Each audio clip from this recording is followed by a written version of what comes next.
여러분 다시 한 번 더 반갑습니다. 기대를 이렇게 안 했는데 그래도 많이 나오셔서 감사드려요.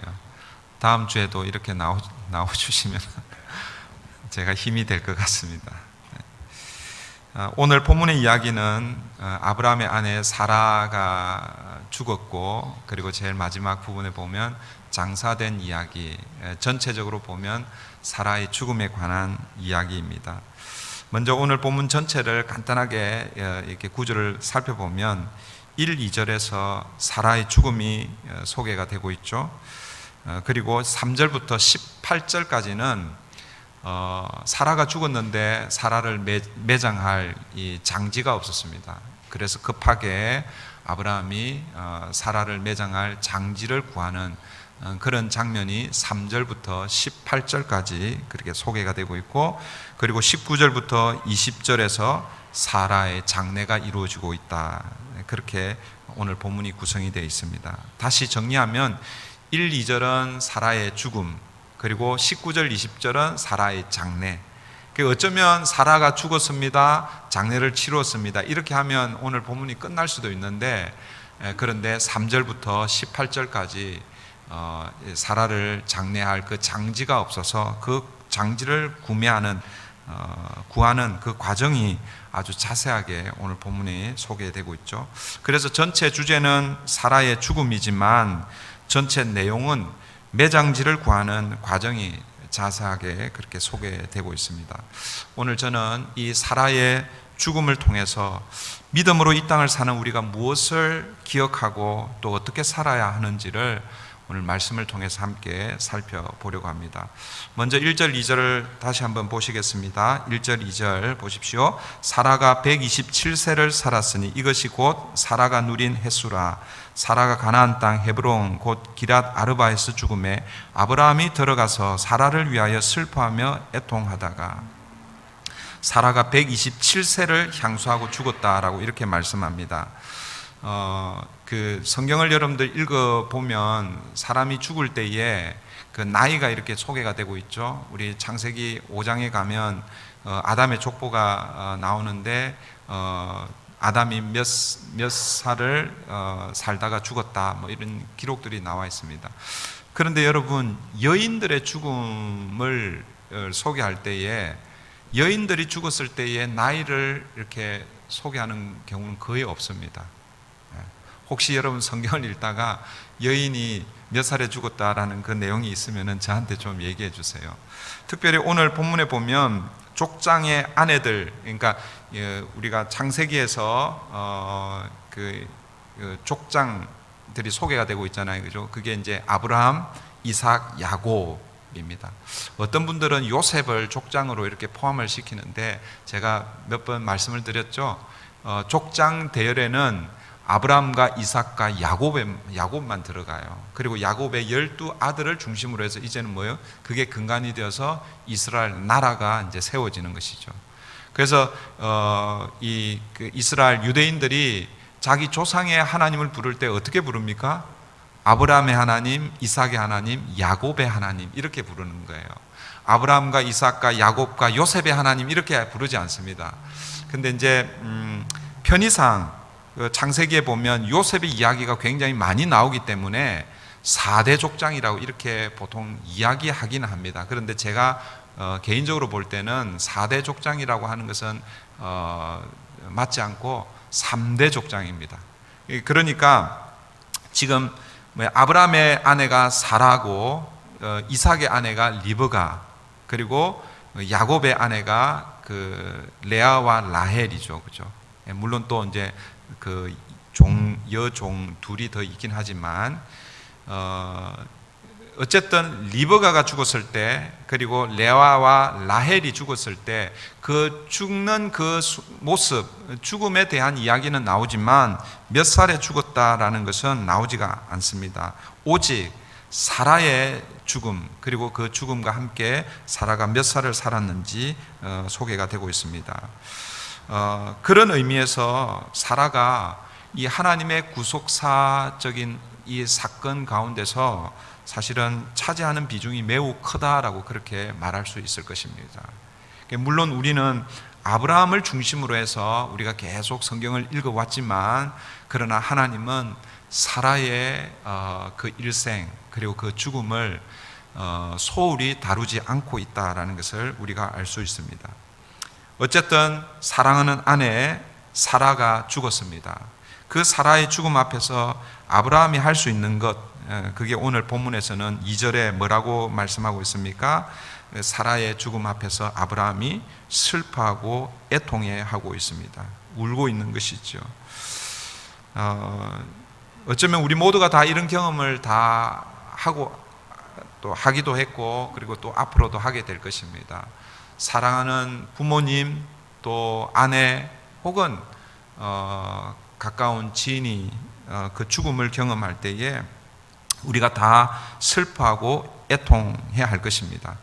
그런데 여러분, 슬프고 또 애통해하고 그렇게 해야 되죠. 그렇지만 그 자리에 계속 머물러 있어서는 안 된다라는 것입니다.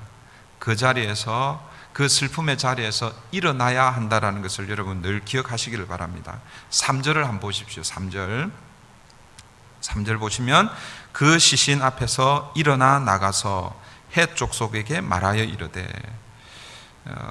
사랑하는 사람들의 죽음 앞에서 슬퍼하고 애통해야 하는 것, 그건 당연한 것이죠. 애통해야 할 때가 있습니다. 부모님이 돌아가실 때에, 또 아내나 혹은 남편이 먼저 돌아갈 때에, 때로는 뭐 흔한 일은 아니지만 자식이 먼저 또 그 죽음을 경험할 때가 있잖아요, 그죠? 또 어떤 경우에는 예기치 않게 갑작스럽게 지인이 죽을 때에, 그럴 때 우리는 슬퍼하고 애통해야 합니다. 그러나 여러분, 슬퍼하고 애통만 해서는 안 된다라는 것을 여러분 기억하시기를 바랍니다. 그 슬픔과 그 애통 가운데서, 그 아픔 가운데서 딛고 일어서야 할 때가 있다라는 것이죠. 죄송한 얘기지만 그 시간이 어떤 경우에는 참 오래 가는 분들이 계시더라고요. 사랑하면 사랑할수록 그게 더 오래 가는 경우가 있는 것 같아요. 제가 여러 번 이제 그런 경험을 했습니다. 잊지를 못하는 거예요. 이전에 교회에 있을 때에 그 남편을 너무너무 사랑했는데 남편이 먼저 하나님 나라로 갔습니다. 근데 그 부인 권사님이 그 남편을 잊지를 못하는 거예요. 그래서 제가 가서 이렇게 보면요, 그냥 저 보면 이야기하다가 말씀을 나누다가 그냥 남편 생각하면서 그냥 눈물을 흘리는 거예요. 우리 교회 얘기하는 거 아니에요. 그 전에 교회 성도님 중에 그런 분이 계셨어요. 우리 교회도 그런 분들 혹시 계실지 몰라요. 예기치 않게 사랑하던 사람이 내 곁을 떠나갈 때에 이 슬픔, 그 애통 가운데 그냥 생각나면 그냥 주르륵 눈물이 흐르는 경우가 있죠. 그게 나쁘다라는 것이 아니라, 그러나 울 때가 있으면 또 그 자리에서 일어서서 또 다시 힘을 낼 필요가 있다라는 것입니다. 여러분, 오늘 본문에서 아브라함은 자기 아내 사라를 위해서, 사라의 죽음 앞에서 슬퍼하고 애통만 한 것이 아니라 이제는 뭐예요? 일어나서 나가는 거예요. 왜요? 사라의 장례를 치러야 되기 때문에 그렇다라는 것이죠. 4절을 보십시오. 4절 보시면, 나는 당신들 중에 나그네요 거류하는 자이니 당신들 중에서 내게 매장할 소유지를 주어 내가 나의 죽은 자를 내 앞에서 내어다가 장사하게 하시오. 아브라함은 사라의 죽음을 슬퍼하고 애통만 하고 있는 것이 아니라 이제는 사라의 장례를 치러야 했습니다. 그래서 장례 준비를 하려고 그러는데, 이제 문제는 뭡니까? 사라를 장례 치를 매장지가 없었던 것이죠.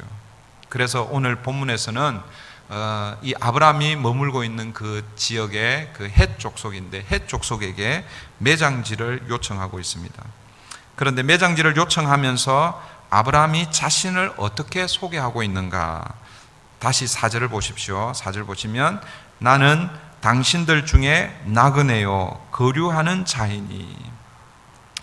아브라함이 자기를 가리켜서 나는 나그네입니다. 그리고 나는 여기 거류하는, 거류한다라는 것은 머물러 있는 사람들을 얘기하는 거거든요. 그런데 영구적인 그런 사람이 아니라는 거예요. 잠시 머무는 사람이라고 이렇게 자신을 소개하고 있습니다. 이 아브라함의 이 고백, 나는 나그네고 거류하는 사람입니다라는 이 고백은 어떻게 보면 아브라함의 정체성이라고 할 수 있습니다. 아브라함은 어떤 사람인가라는 것을 우리에게 보여주는 것이죠.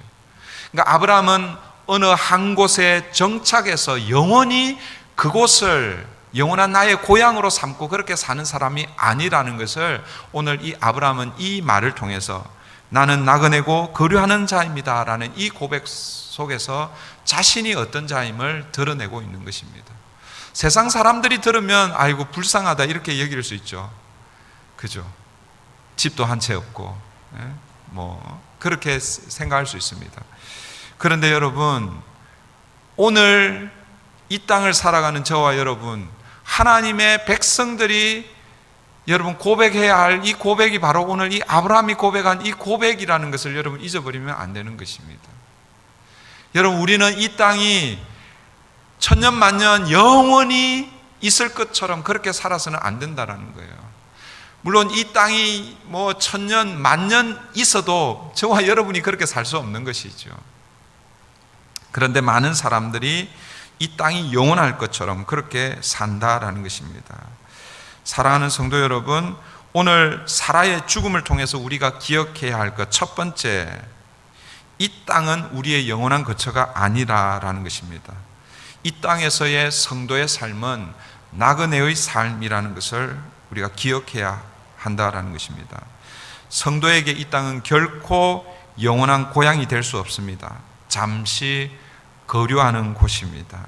여러분, 우리의 영원한 고향, 본향은 어디입니까? 하나님의 나라인 것이죠. 하나님의 나라를 본향으로 가진 자는 이 땅에서 나그네로 살아야 됩니다. 여러분, 하나님의 나라가 우리의 영원한 본향이라고 생각하면서 이 땅을 영원한 본향으로 그렇게 살면 안 된다라는 것이죠. 우리가 하나님의 나라를 기대하고 기다리며 산다고 하면 우리는 이 땅을 나그네로 그렇게 살아야 하는 것입니다. 여러분 중에 나이아가라 폭포에 가보신 적 아마 계실 거예요, 그죠? 저도 버지니아에 살면서 한 번 정도 갈 수 있는 기회가 있었는데 거기를 가지를 못하고 이렇게 서부로 왔습니다. 거의 뉴욕까지 올라갔다가 시간이 부족해서 나이아가라 폭포는 보지는 못했는데, 여러분, 나이아가라 폭포와 관련된 한 이야기가 있습니다. 나이아가라 폭포, 이제 폭포가 떨어지는 그 폭포 그 상류에서 큰 얼음 덩어리가 이렇게 둥둥둥 떠내려오고 있는 거예요. 그런데 그 얼음 덩어리를 보니까 그 얼음 덩어리가 폭포 이제 거기 끝자락 오면 이제 폭포수와 함께 이제 밑으로 떨어지는 것이죠. 그런데 그 얼음 덩어리를 가만히 보니까 그 위에 새 한 마리가 앉아 있는 거예요. 새 한 마리가 딱 앉아 있는데 그 얼음 위에 새가 좋아하는 모이가 많이 있는 거예요. 그 새가 그 모이를 열심히 쪼아 먹고 있습니다. 그런데 문제는 뭐냐면 이 얼음 덩어리가 폭포수 가까이 온 거예요. 이제 곧 뭐예요? 그 폭포수 밑으로 직하하게 되는 거예요. 수직으로 그냥 떨어지는 거예요. 그러면 이 새가 어떻게 해야 되는 거예요? 그 얼음 덩어리가 폭포수 밑으로 떨어지기 전에 뭐예요? 날아 올라가야 되잖아요.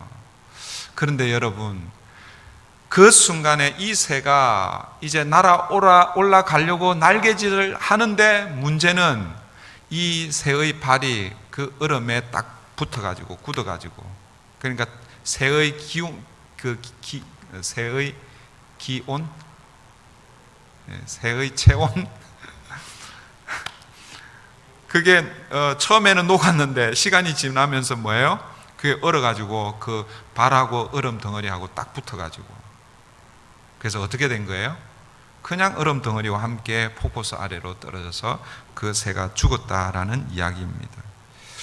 여러분, 이 이야기가 실제 이야기인지 아니면 그냥 지어낸 이야기인지는 잘 모르겠습니다. 그런데 여러분, 이 이야기가 우리에게 주는 교훈이 있죠. 여러분, 우리가 이 땅을 살 때에 우리는 나그네로 살아야 합니다. 잠시 거류하는 자로 그렇게 살아야 합니다. 그런데 그렇게 살지 않고 이 땅이 영원한 것처럼 그렇게 살다가는 까딱하면 우리도 뭐예요? 그 얼음 덩어리와 함께 그 얼음 덩어리가 주는 작은 즐거움, 그 먹이들, 그것 때문에 거기에 한눈 팔다가 아차하면 뭐예요? 폭포수 아래로 떨어질 수 있다라는 것입니다. 고린도후서 5장 1절 이하를 보시면 사도 바울이 성도들에게는 하나님이 지으신 집이 있다라고 이렇게 말씀하고 있습니다. 하나님이 지으신 집이 있는데 이 집은 사람이 손으로 지은 집하고 다르다라는 것입니다. 여러분, 하나님이 지으신 그 집이 뭐예요? 우리가 바라고 우리가 기대하며 그것을 향해서 우리가 가는 인생이, 그게 우리 인생인 것이죠. 그런데 우리는 손으로 지은 집에 연연하며 살 때가 많이 있습니다.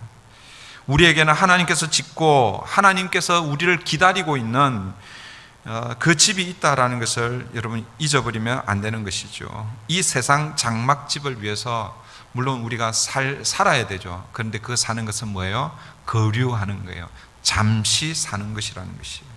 우리의 영원한 집은 하늘에 있다라는 것입니다. 그 집을 바라보면서 우리는 이 땅에서 나그네로 거류민으로 그렇게 살아야 한다라는 것입니다.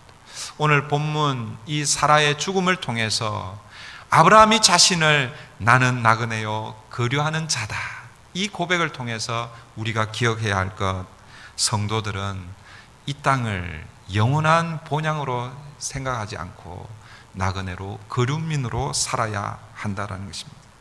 두 번째로 사라의 죽음을 통해서 우리가 기억해야 할 것은 이런 믿음의 사람들, 하나님의 사람들은 이 땅을 나그네로 살아가지만 그러나 정처 없이 살아가서는 안 되는 것입니다.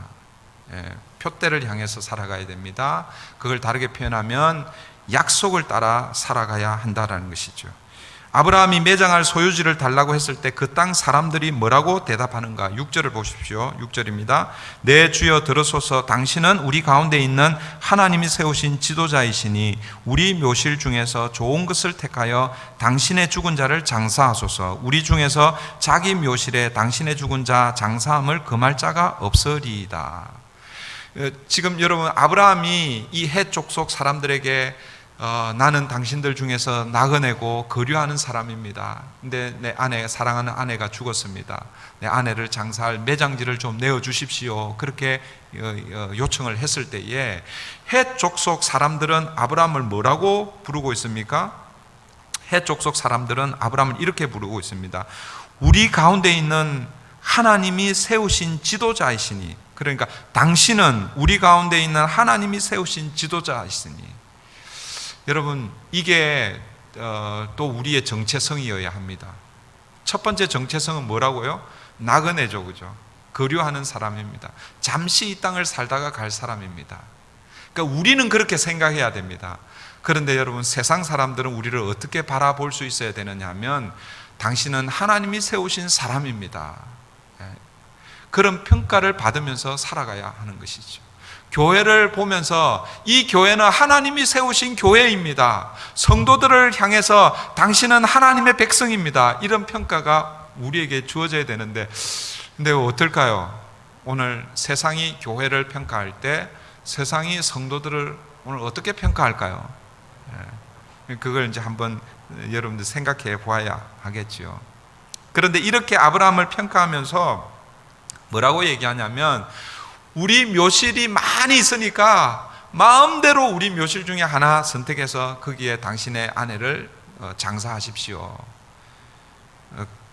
아무도 금할 사람이 없습니다 라고 이렇게 대답하고 있습니다. 여러분, 이 대답이 어떻게 들리십니까? 이 대답 매우 호의적으로 그렇게 들리죠. 그런데 여러분, 사실 이제 이 대답은 학자들이 이제 이 본문을 어떻게 해석하냐면 이것은 아브라함과 거래를 하기 위한 상술적인 표현이다라고 이렇게 표현합니다. 왜냐하면 그들의 말은 자기들의 묘실을 마음대로 사용하라는 거죠. 그런데 여러분, 당시 이 고대 근동의 이 그 묘는 지금 오늘 우리가 이 그 장례하는 이 문화하고는 조금 틀리잖아요, 그죠?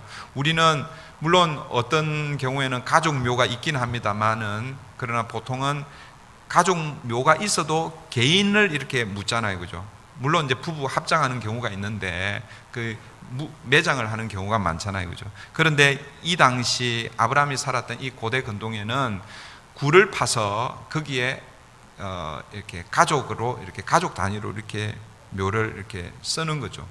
그러니까 여러분, 지금 이 아브라함이 자기 아내 사라를 남의 가족 묘실에 이렇게 모시는 거예요.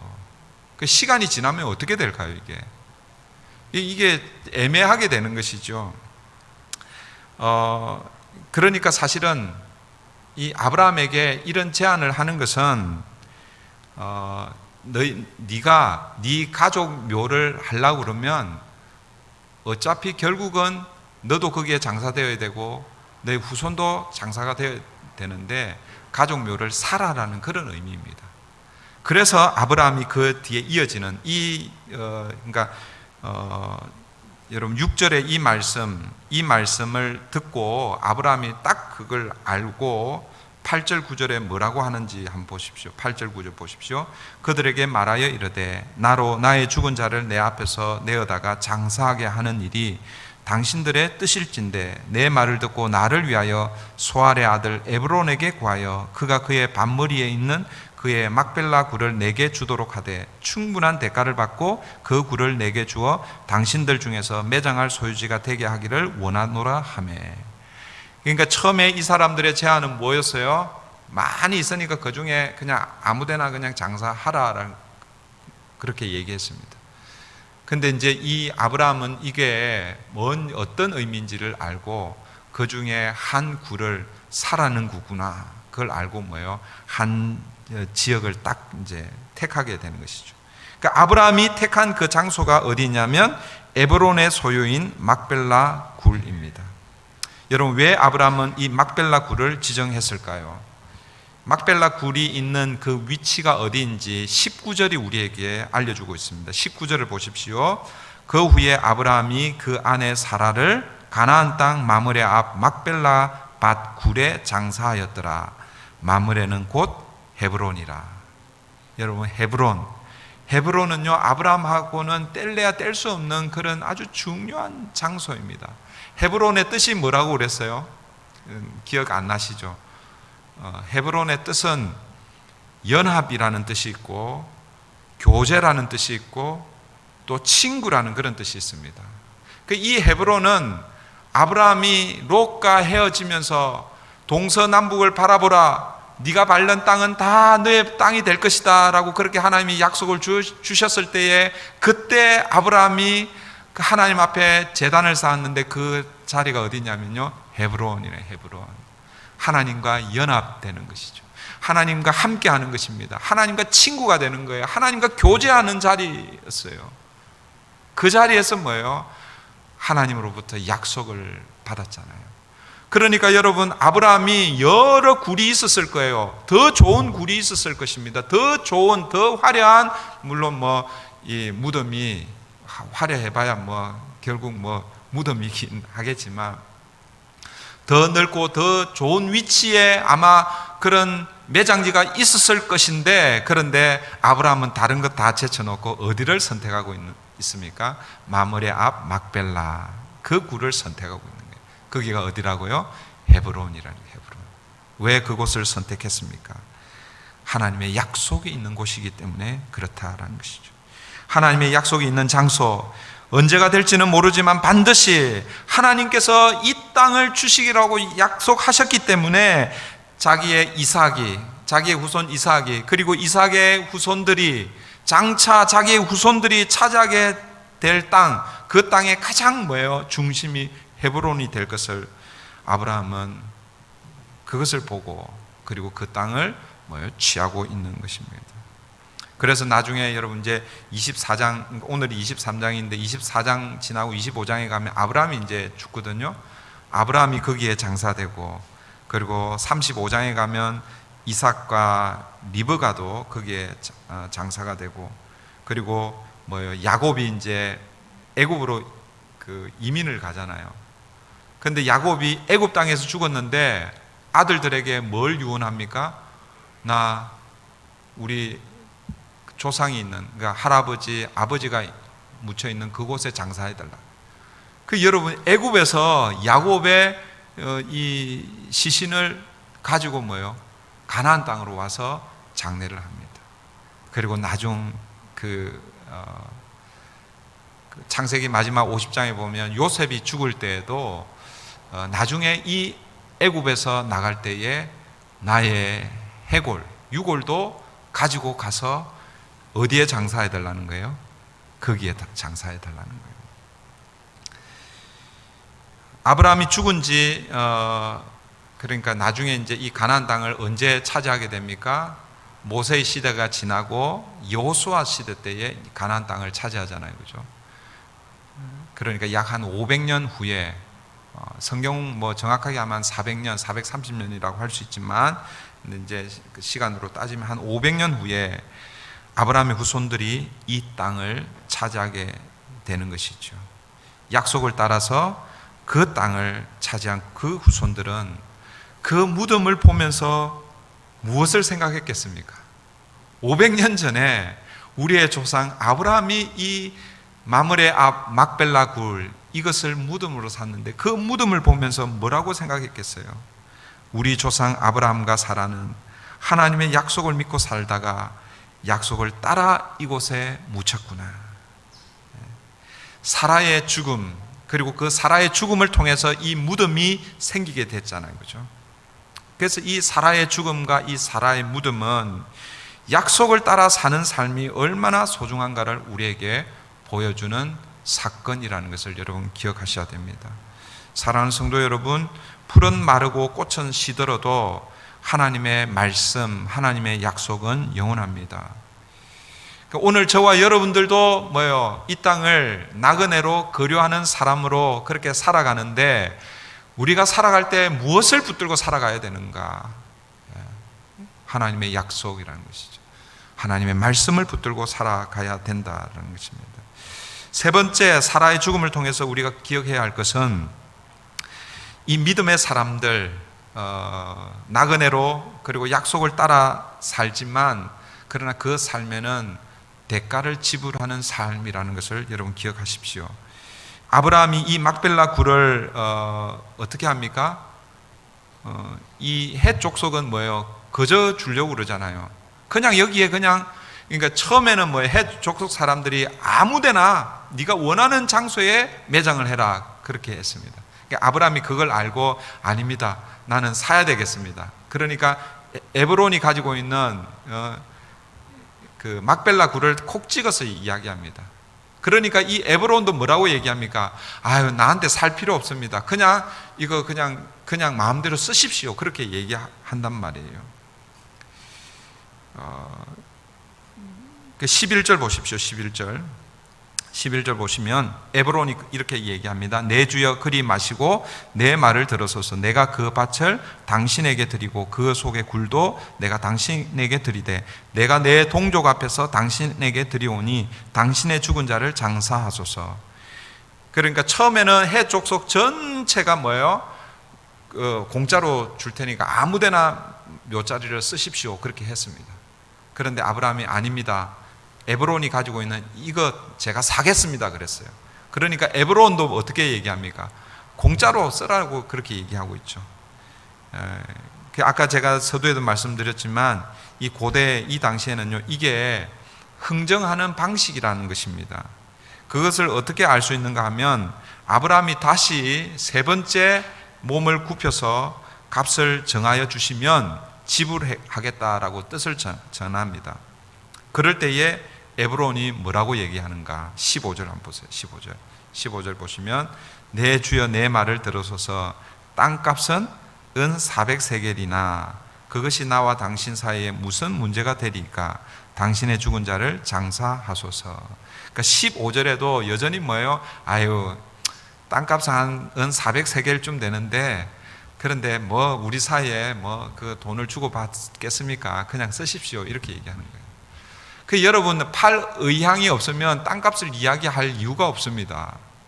그리고 이 땅값은요, 은 400세겔. 여러분들이 이 은 400세겔이 어느 정도 되는가 이렇게 한번 생각을 해보면 그거 뭐 한 4,000불 정도 되나? 400불 한 4,000불 정도 되나? 뭐 그렇게 생각할 수 있겠어요. 4만 불? 우리 로제일 그 좋은 자리 거기는 어느 정도 하는지 모르겠어요. 한 10만 불 하는 데 있습니까? 10만 불? 가족묘로 이렇게 우리 중국 분들이 가족묘 이렇게 하면은 10만 불 아마 넘어갈지도 몰라요, 그죠? 요즘 조성하는 그러니까 위치가 좋은데 이런 데는 그냥 급하게 사면 제가 얼핏 들었는데 한 10,000불 정도 한다고 그러더라고요. 10,000불. 근데 은 400세겔 지금 4,000년 전입니다. 4,000년 전. 4,000년 전에 이 은 400세겔이 얼마 정도의 값어치가 있는가? 여러분, 지금 이 에브론이 그냥 쓰십시오 그러면서 은 400세겔 정도 되는데 그냥 쓰십시오 이렇게 얘기한단 말이에요. 그 은 400세겔이 얼마 정도의 값어치인데 그 얘기를 하면서 그냥 쓰라고 이렇게 얘기하냔 말이에요. 이 한 세겔이 어느 정도 값어치냐면 노동자, 그러니까 오늘 우리로 기준하면 노동자 하루 품삯이 아니라 4일치 품삯이라고 그래요. 그러니까 4일을 일해야 은 한 세겔을 얻는다라고 그러는 것이죠. 그러니까 오늘 우리로 계산하면 400세겔이면 1600일이치의 이 노동 대가입니다. 그러니까 뭐 계산해 보면 한 5, 6년 정도의 그 연봉이라고 할 수 있는 것이죠. 그러니까 여러분들의 연봉이 얼마가 될지는 모르지만 5년으로 계산해도 사실은 엄청난 돈이에요. 그러니까 여러분이 이 에브론이 이 말하는 이 말의 의도가 뭔지를 여러분 이제 감지를 하셔야 됩니다. 그러니까 예를 들면 이 땅이가 한 1,000불밖에 안 돼요. 우리 사이에 뭐 그 1,000불 그 거래할 수 있겠습니까? 그냥 쓰십시오. 그런 얘기하고 이 땅 이거 값어치가 5년치 당신 연봉인데 그러면서 그냥 쓰라는 거예요. 그 무슨 얘기를 하고 싶은 거예요? 이거 꼭 사라. 이거 마음에 들면 꼭 사라라는 그런 의미입니다. 여러분, 아브라함이 BC 2000년경의 사람인데 1000년 후의 사람이 누구냐면 다윗입니다. 다윗이 그 아르나곤 타작마당과 그에 딸려 있는 소를 살 때에 그걸 얼마를 여러분 계산했냐면 은 50세겔에 계산했다고 그래요. 그러니까 여러분 보세요. 2000년 그러니까 아브라함 시대하고 그 다윗 시대는 1000년의 시간의 갭이 있습니다. 그 여러분 이게 시간이 이렇게 지나면 뭐예요? 그게 훨씬 더 이게 더 많아지잖아요. 그러니까 지금 지금 제 얘기가 무슨 얘기인지 아시겠죠?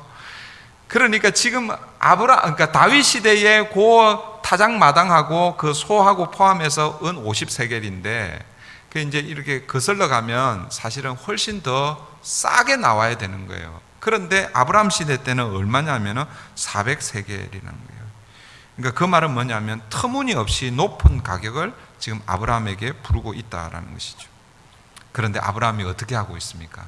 16절부터 18절 한번 보세요. 16절 18절 아브라함이 에브론의 말을 따라 에브론이 헷 족속이 듣는 데서 말한 대로 상인이 통용하는 은 400세겔을 달아 에브론에게 주었더니 마므레 앞 막벨라에 있는 에브론의 밭 곧 그 밭과 거기에 속한 굴과 그 밭과 그 주위에 둘린 모든 나무가 성문에 들어온 모든 헷 족속이 보는 데서 아브라함의 소유로 확정된지라. 지금 어떻게 하고 있습니까? 에브론이 요구한 대로 은 400세겔을 현장에서 달아서 바로 이렇게 지불하고 있는 거예요. 그러니까 여러분 아브라함의 이 재정 상태가 어느 정도인지 여러분 아시겠죠? 은 400세겔 그러니까 바로 그 자리에서 달아서 이렇게 지불하고 있습니다. 그런데 그게 중요한 게 아니라 아브라함이 여러분 공짜로 가지라고 하는 그것을 공짜로 받지 않고 그리고 어떻게 보면 이 토지 값 그게 사실은 터무니없이 부풀려져 있는 가격이에요. 그런데 아브라함이 하나도 깎지 않고 다 지불하고 있습니다. 우리가 이제 그렇게 질문해야 되죠. 왜 아브라함이 하나도 깎지 않고 다 지불하고 있는가? 왜 그랬겠어요? 그게 이제 뭐예요? 이 소유주 주장 때문인 것이죠.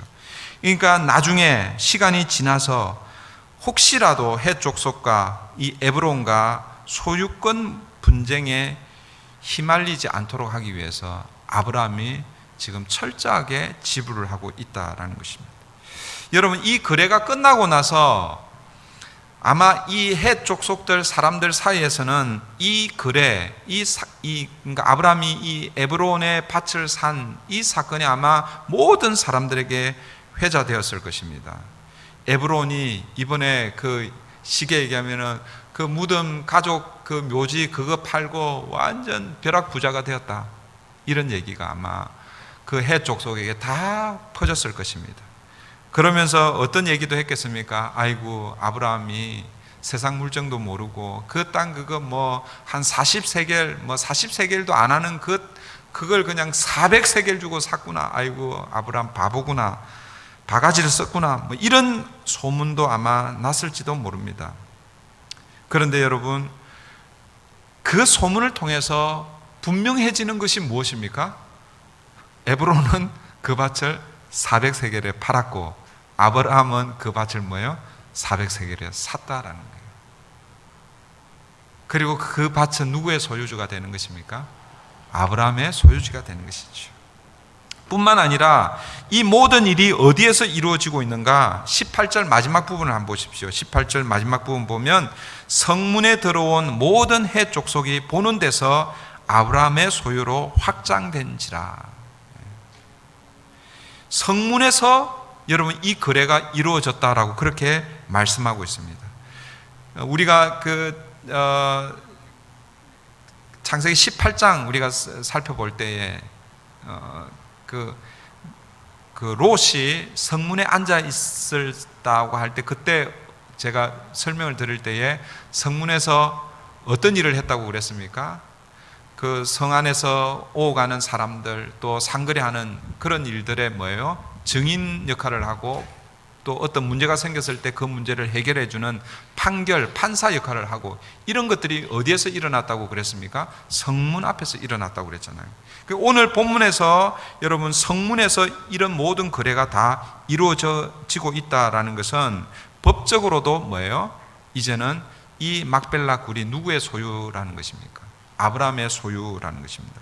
오늘 본문도 뭐요? 아브라함의 소유로 확정된지라라고 이렇게 말씀하고 있습니다. 비록 큰 값을 지불하고 산 땅이지만 이제는 그 땅은 모두가 다 아는 누구의 소유라는 것입니까? 아브라함의 소유라는 것이죠. 아브라함의 땅이 되었다라는 것입니다. 이 땅을 너와 내 자손에게 주리라라고 하신 그 하나님의 약속, 그 약속이 뭐예요? 이제 성취되는 첫 걸음이 여기에서 시작되는 순간이라는 것이죠. 우리는 종종 이런 오해를 할 때가 있습니다. 하나님이 하신 약속이니까 그냥 저절로 공짜로 이루어지는구나, 이런 생각을 할 수가 있는데, 그런데 여러분 그렇지 않습니다. 하나님의 약속, 여러분 하나님의 말씀을 붙들고 사는 인생, 거기에는 대가를 지불해야 한다는 것입니다. 하나님의 약속이 저절로 성취되는 것처럼 보이지만 거기에는 엄청난 대가가 지불이 있다는 것입니다. 그게 가장 대표적인 게 뭐예요? 우리의 구원이잖아요. 우리의 구원. 여러분, 우리의 구원은 저절로 공짜로 값없이 우리에게 주어진 것입니다. 그런데 하나하나 따져보면 이게 뭐예요? 그냥 공짜가 아닌 것이죠. 어떤 값을 치룬 것입니까? 예수님의 핏값을 치룬 그 구원이라는 것이죠. 그러니까 하나님의 약속이 성취될 때는 그냥 저절로 되는 것이 아닙니다. 오늘 아브라함이 이 가나안 땅을 하나님께서 주시겠다고 하셨지만, 그러나 그 가나안 땅을 그저 공짜로 얻은 것이 아니라 은 400세겔을 지불했다라는 것입니다. 그러면 이제 우리가 이렇게 이야기할 수 있겠죠. 아니, 하나님이 약속해 주셨는데 왜 아브라함이 돈을 주고 샀습니까? 하나님이 어떻게 해가지고 그냥 이렇게 주셔야 되는 거 아닙니까? 그렇게 할 수 있겠죠.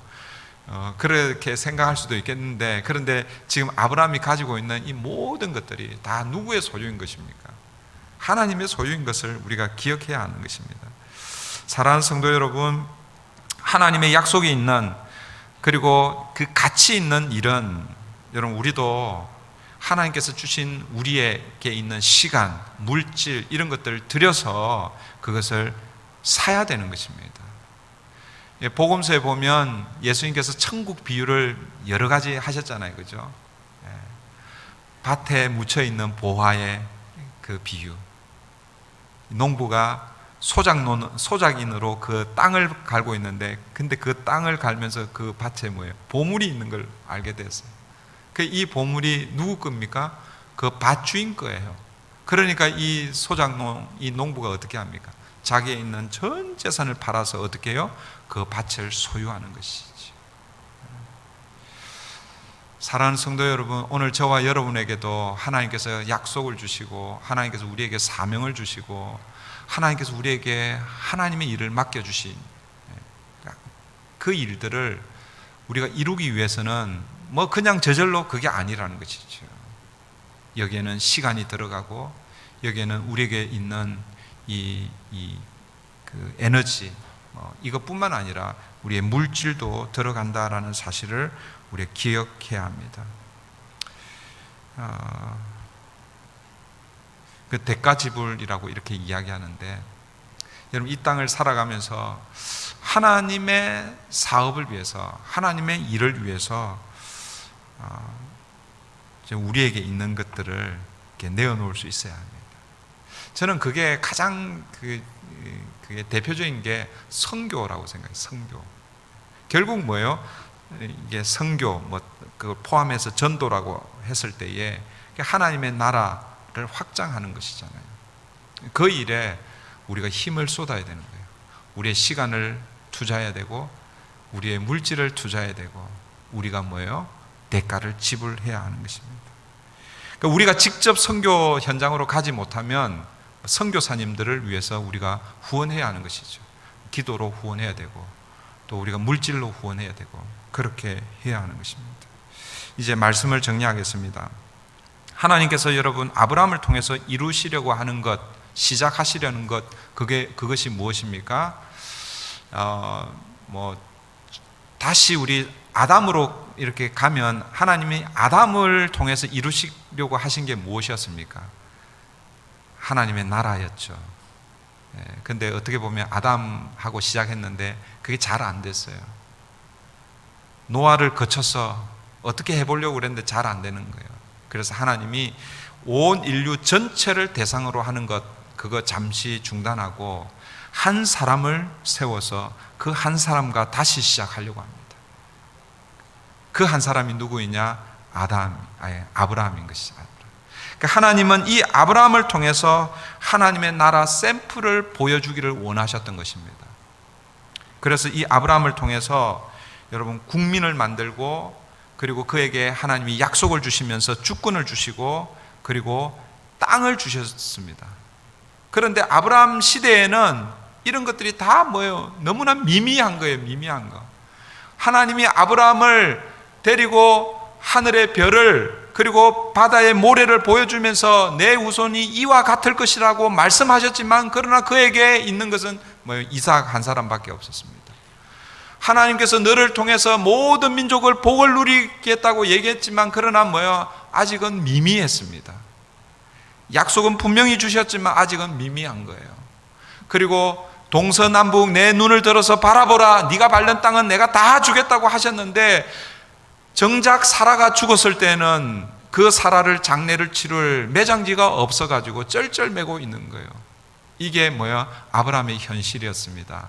그런데 여러분, 오늘 이 사라가 죽고 결국 뭐예요? 아브라함에게 이삭이 있었습니다. 하나님의 약속이 있었습니다. 그리고 이제는 뭐예요? 땅이 있게 된 것이죠. 그것을 시작으로 뭐가 시작되는 것입니까? 하나님의 나라가 시작되는 것이죠. 이스라엘이 시작이 되고, 그 이스라엘을 통해서 누가 나오는 것입니까? 메시아가 나오는 것이죠. 그래서 구원은 유대로부터 나온다라는 것이 바로 유대의 후손을 통해서 예수 그리스도가 온다라는 그런 의미인 것입니다. 아브라함은 이 하나님의 이 계획 가운데 그 계획의 첫 스타트를 끊었던 사람입니다. 그러니까 하나님의 약속이 성취되어 가는 그 과정의 한 부분에 사용되었던 사람이 뭐예요? 아브라함이라는 것이지요. 그러니까 오늘 저와 여러분은 어떻습니까? 오늘 저와 여러분도 마찬가지라는 것이죠. 아브라함으로부터 시작된 그 하나님의 그 놀라운 그 계획 가운데 우리도 어느 지점에 서 있다라는 것입니다. 그러면 이제 우리는 어떻게 살아야 되는가? 오늘 이 사라의 죽음 앞에서 이 죽음이 우리에게 주시는 그 교훈을 따라서 우리도 그렇게 살아야 한다라는 것이죠. 사라의 죽음이 우리에게 뭘 말하고 있습니까?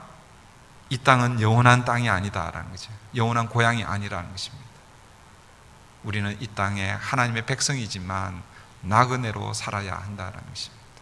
사라의 죽음을 통해서 우리에게 교훈하시는 것, 나그네로 살지만 그냥 아무렇게나 정처 없이 사는 것이 아니라 약속을 붙들고 살아야 된다.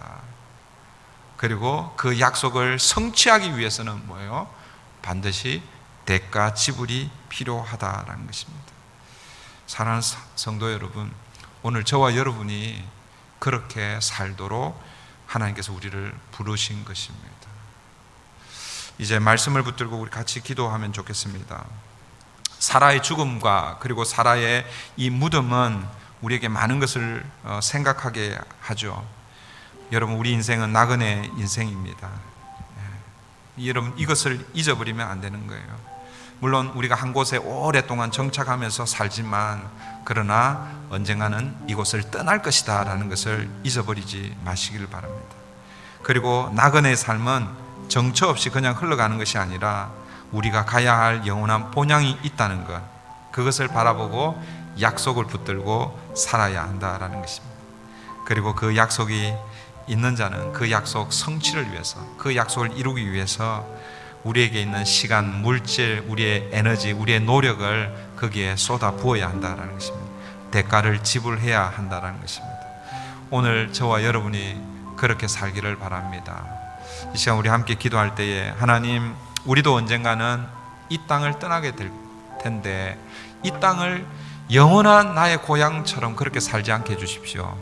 나그네로 이 땅을 살게 해주시고, 그렇지만 약속을 붙들고, 그리고 그 약속을, 하나님의 그 약속이 성취되는 그 자리에서 하나님, 내가 시간을 쏟고 그리고 내 물질을 쏟고 그 하나님의 약속 성취를 위해서 하나님, 내가 대가를 지불하는 그 일을 아낌없이 감당하게 해 주시옵소서. 우리 브릿지 교회가 그 일을 감당하게 해 주시옵소서. 이 시간 우리 함께 기도하겠습니다. 기도하십시다.